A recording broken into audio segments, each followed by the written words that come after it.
Machiavellianism is a personality trait marked by cunning manipulativeness and a cynical, self-serving worldview where individuals prioritize power and status by any means necessary, viewing others as tools for personal gain. You know, like how my ex was such a user. It was like, you know, whatever I could do for him or give him or help him with or make him feel like, and, you know, sometimes he would think that he was making me feel better by telling me that, well, he didn't love the person that he was cheating with. He was just using her. Like, okay, like that makes it better? Disgusting either way. Named after Niccolo Machiavelli.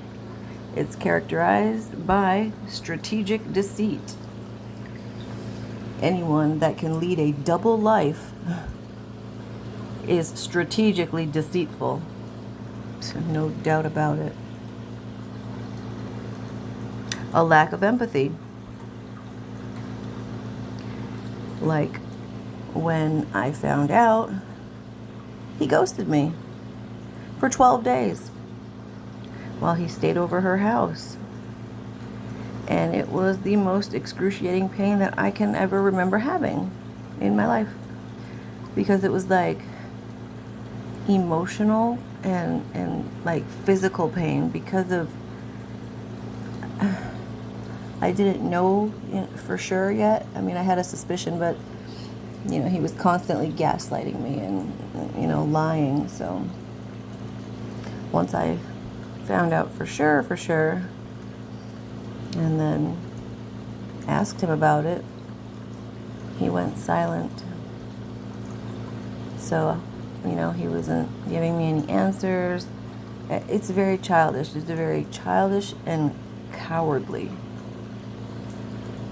But, yeah, no empathy. Because he just let me sit here crying, you know, in that much pain.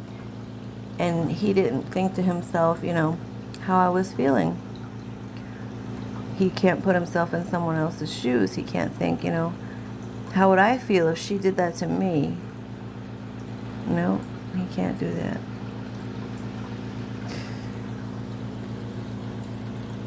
And emotional detachment, which is why he would project and say, I was being mean to him. I've never been mean to him. The entire, 6 years that we were communicating or dating. And if there were times that I got angry, then they were reactive. They were, like defending myself against him. But it was never like, I just all of a sudden was mean for no reason. But he is, though. The reason that he is emotionally, detaching is because he is transitioning. And that's what narcissists and psychopaths do. They never break up with you and end a relationship and then take time to be alone and self-reflect and, go over the relationship and grieve it. And nope. They are actively looking for your replacement while you're still together, which is so hard to understand. But, he would start detaching from me as he grew increasingly more attached to her and was love bombing her more, because he had the same pattern every time. And I tried to tell him that, but it's like he doesn't recognize it. He does not recognize his own patterns. Things that he would say the same, ways that he would do things. For example, when he came over to talk to me, finally, after I found out he was cheating, it was like several months before he finally came over, but he wouldn't sit on the bed and talk to me. He didn't want to sit down. He didn't want to sit by me. And I'm like, what are you doing? I'm like, why don't you sit down? And he's like, I'm good. And he was standing next to the dresser. And I'm like, it's kind of weird. But it's because he didn't have any, connection to me anymore. I was just something that he used to use. Now, his new girlfriend told him to come over and talk to me because I, deserve that much. And so that's why he did it. But yeah, he just was extremely cold, and it didn't last, even more than 30 minutes before he was raising his voice and yelling at me and calling me names. So once he was done with that relationship with her and he tried to hoover back here,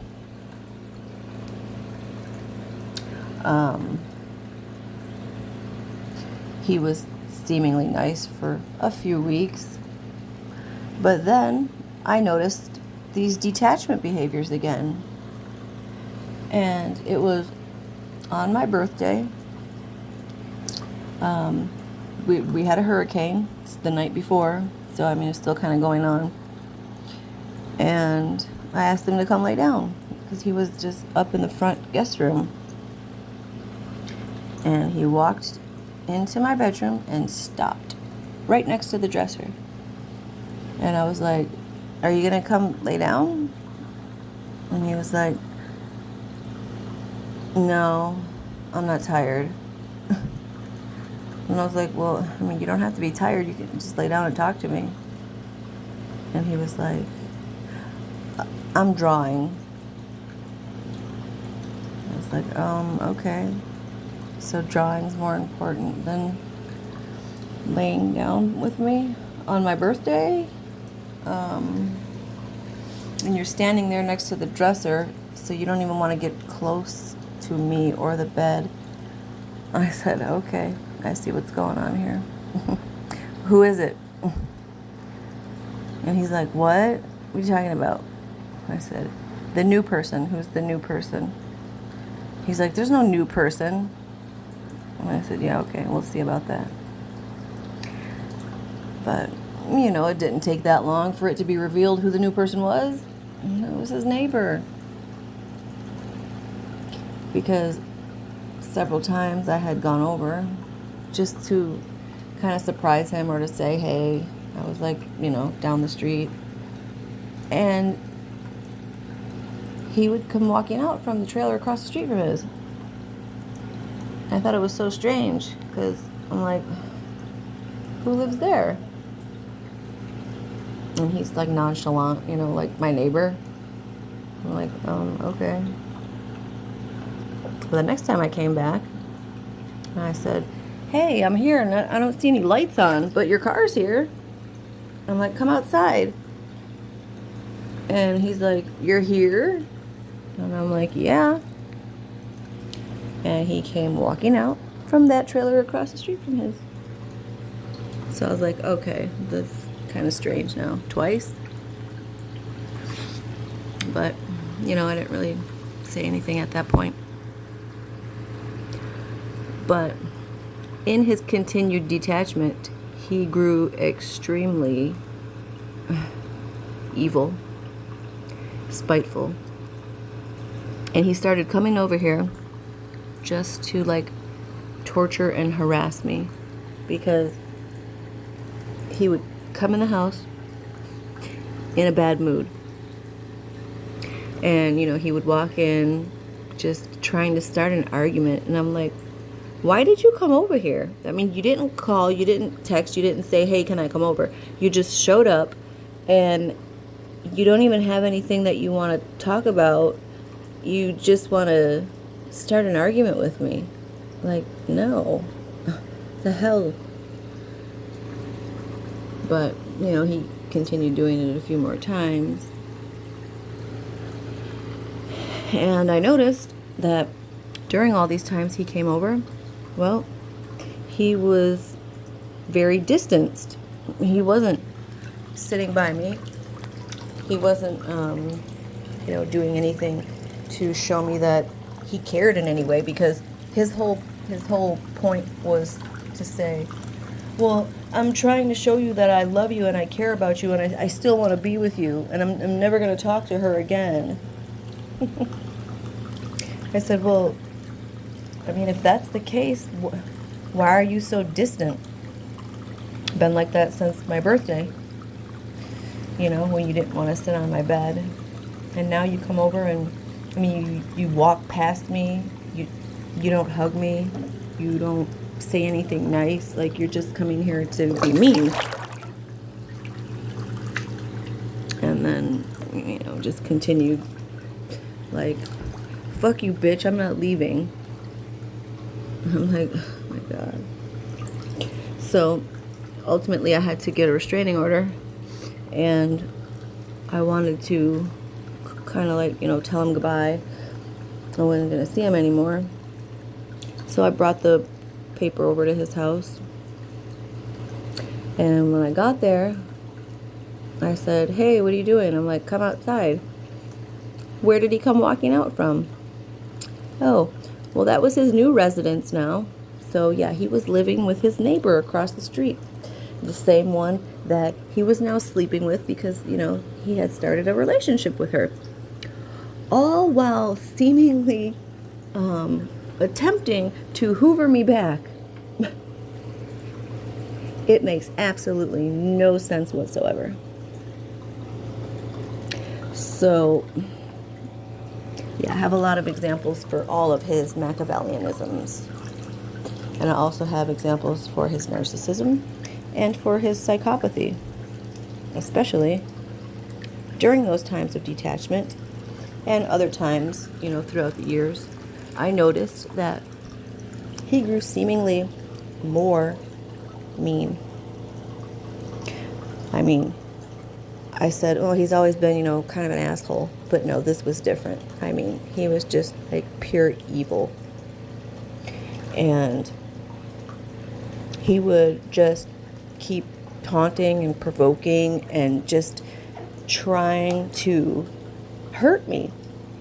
And when he did, and I would just, start crying, then he would sit down and he wouldn't say anything. And he would just watch me. He would literally just watch me crying. Yeah. Not blink, not say sorry, not try and give me a hug. Nope. Just sat there, stone cold, and liked to listen to me cry. And the last time he did it, I tried real hard not to cry. But once I started crying, I went into my bedroom. And what did he do? He got up from the chair in the kitchen and stood by my bedroom door so he could hear me better. And that, plus his ability to lie so easily to my face, to not care when I'm crying and upset, and it's because of him. And then to be able to lead a double life. Because like I said, most people, they don't have the ability to do that. They can't do that. Their conscience prevents them from doing that. So, psychopath, no conscience. So sadly, I tried to justify it and kind of be in denial for a while about what he really was.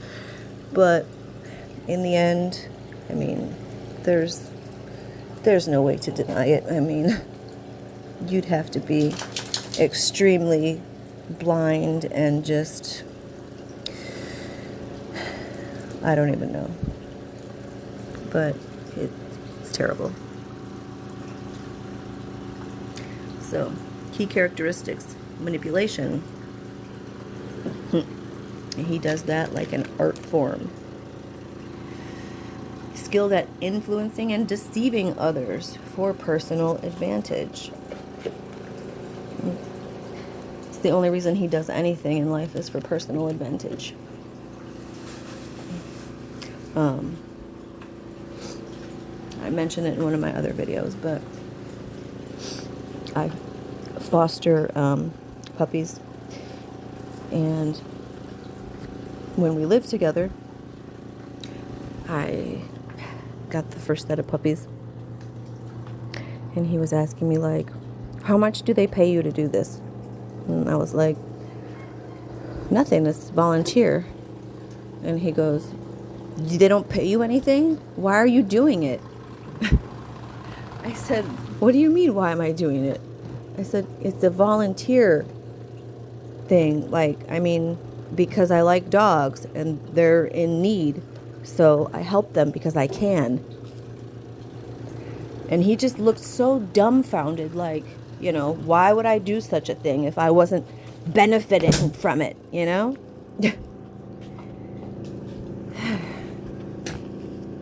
Cynicism holds a generally distrustful and negative view of human nature. Self-interest. Anyone that's met him, I mean, you would only have to know him like a week, not even, to see this one. Focused on achieving personal goals. He doesn't have any goals other than to, you know, get dope and get high, but that is his main goal. Lack of empathy. I have a whole journal with those examples. Unconcerned with the feelings and needs of others. I mean, you would think that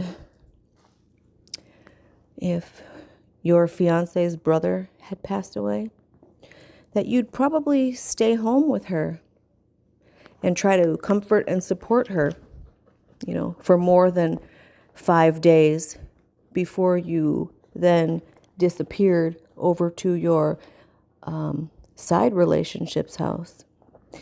Yeah, your double life relationship. Even though he would claim, it's just my friend. It's my friend. I don't even like her like that. I don't like her. I'm like, okay, sure. Yet you spend all your time over there. You go there after work. You've been spending the night there. And, well, you've also moved out of our bedroom and started sleeping in the guest room when you are here. So what does that say? Oh, not to mention, he also stopped his antidepressant medication, you know, because it interferes with your sex drive. And then when things still weren't working that great, because, I mean, I'm going to chalk it up to she's very unattractive, so he needed help. And he got testosterone supplements. So now tell me, why would you need testosterone supplements if that's just your friend?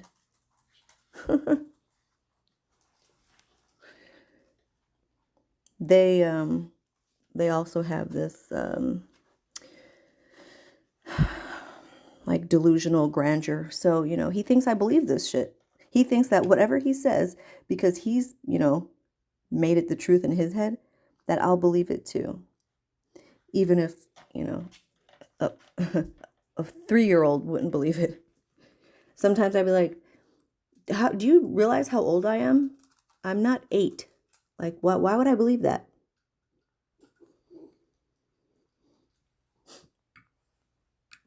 Here it is, emotional detachment. Views relationships and people as objects to be used. So, he used me right from the start. He used me to make his baby mama jealous. That's why he wanted to start dating so quick. And then when we moved in together, I thought it was because, we were genuinely going to build a future together. Well, for him, it was just a way to get out of his parents' house and make his baby mama even more jealous. Then I didn't like the fact that he did drugs, but he told me, oh, he has back pain and blah, blah, blah. And I was like, don't even tell me about back pain, okay? And he said, well, if you give me, some of your pills, then I can stop doing drugs. And I didn't see any reason yet to not trust him because as a psychopath, he's highly, highly manipulative and cunning. So I said, okay. So for over a year, I gave him $120 worth of pills every single day. And he didn't appreciate it whatsoever. I mean, as you can see, because, he was leading a double life.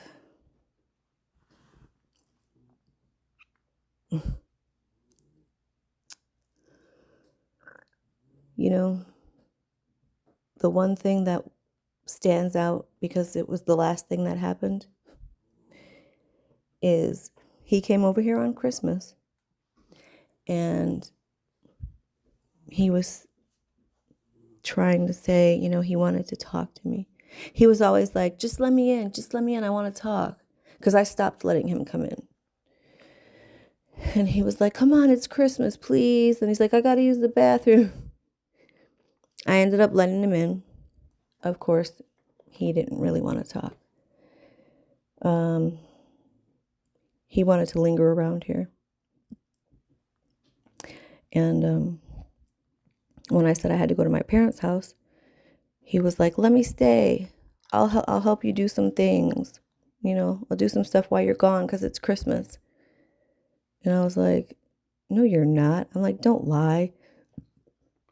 And he's like, I will, I swear. I don't know why I believed him. Because when I got back from my parents' house, the only thing he did was his laundry and take a shower.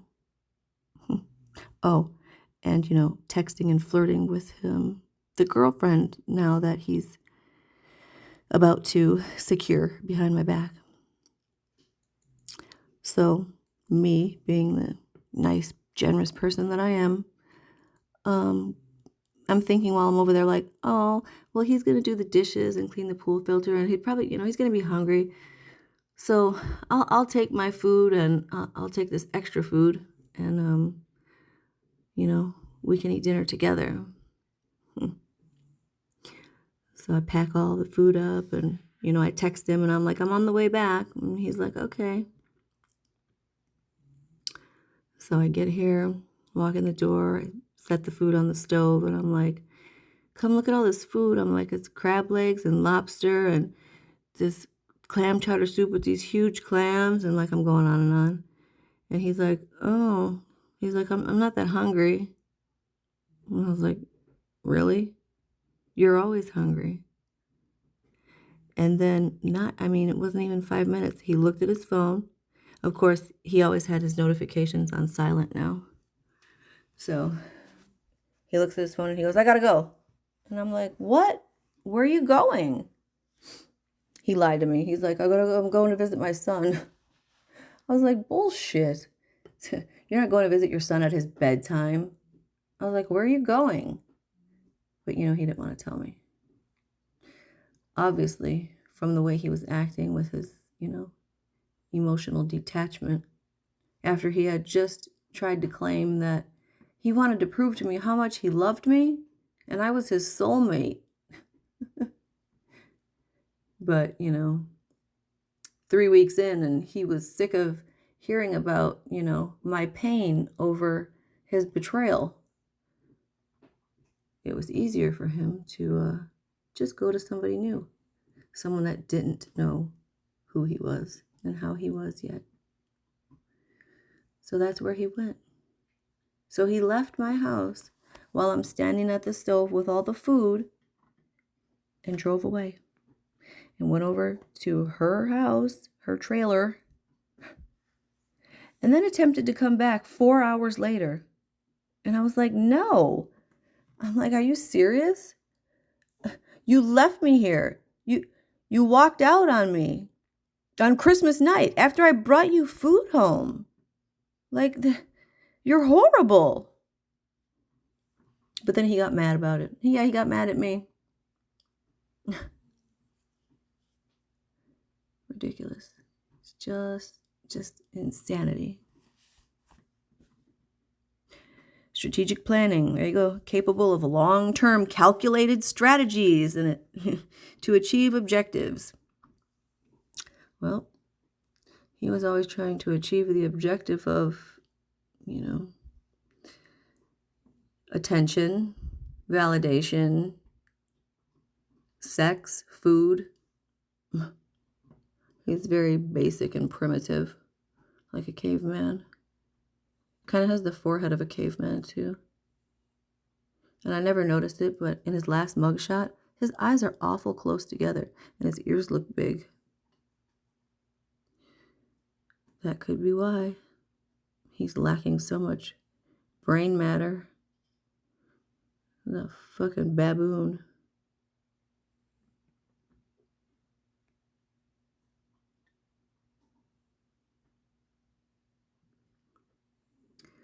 So, the Dark Triad is what he is. Machiavellianism, narcissism, and psychopathy. So you have the strategic manipulation and self-interest. Narcissism is his grandiosity, his entitlement, and his need for admiration.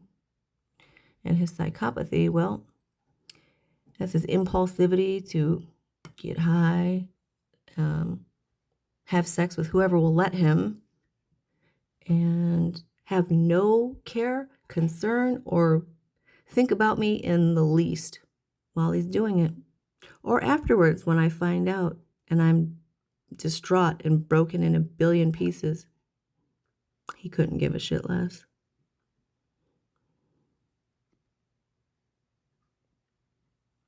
Relationships. They may be charming, but struggle to form genuine close connections, often leading to dissatisfaction. And it's his own behaviors and way of thinking that causes, the dissatisfaction. But he tries to blame the partner. And when he would try to blame me, I didn't let it slide. I would ask him, like, well, clarify. I mean, what did I do? When did I do it? And he could never give me an answer. Never. Because in his mind, the only thing that he would make up is, you were mean to me. You hurt me. It didn't go farther than that. Just like him, it's as deep as a puddle. Sick. Truly sick.